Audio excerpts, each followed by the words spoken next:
So this Pontiac Transport, what year is it? 97. 97. I guess it's the same across the board for just about any vehicle, but in this particular case, the one we're working on has very sloppy side-to-side steering.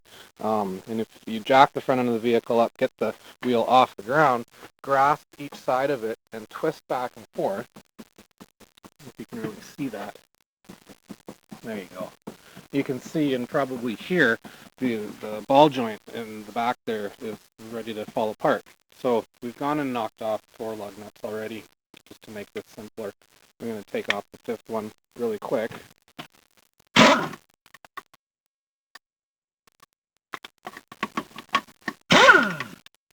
Pop the wheel out of the way, and you can see right at the back here is our subject ball joint.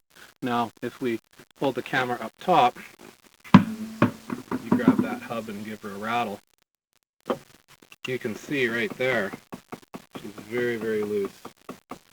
Very loose. You do this twice, once on the other side and once over here, and add that play together, and you end up with a lot of steering slop, making the vehicle unsafe to drive and not fun to drive. So we're going to work on popping this thing loose, and you guys can watch and see how we take it off and change it. So to remove this ball joint, what you want to do is get a deep socket on an impact gun, or a hand wrench, I guess, if you don't have an impact gun. Take the nut off the bottom.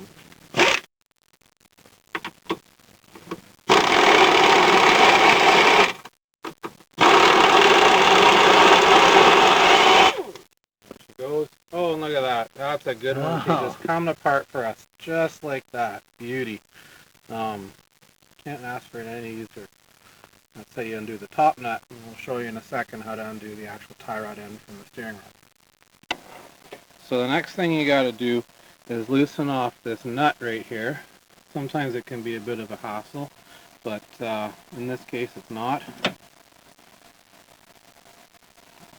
Basically just crack it loose, don't spin it back at all, because we're going to use this as our marker to make sure that the tie rod end, the new one threaded on, is relatively close to the original position of the old one, thus making an alignment less necessary, but I would probably recommend that an alignment be done regardless, as you can probably tell by the look of that tire over there.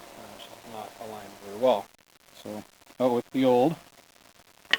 Pretty sloppy, worn right out, and we'll show you in with the new. So here's the new tie rod end, there's the old tie rod end. It's a good idea to line them up and compare them, make sure that in fact it is the correct part. In the case we're in, this one did not come greased, the nipple was not installed, so you need to thread that grease nipple in and pack it with grease from a grease gun, which we will do once we get this thing installed. You can see it's a lot tighter.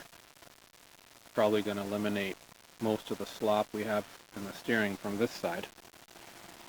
Just thread that back on there. Be careful though, don't disturb the nut, because that's your stop.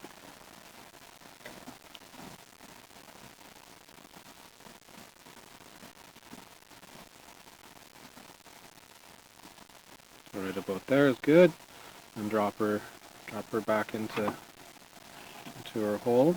And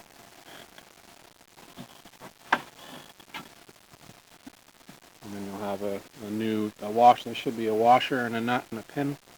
That'll just sit right down the bottom there.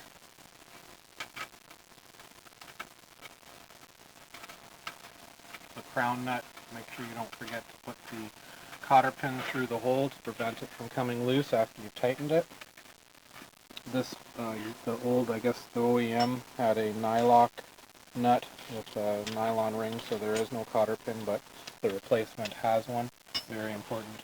Tighten that down and throw the cotter pin in, and then come up here and retighten the nut up here, and you're basically done. Just don't forget to grease it if it doesn't come pre-greased.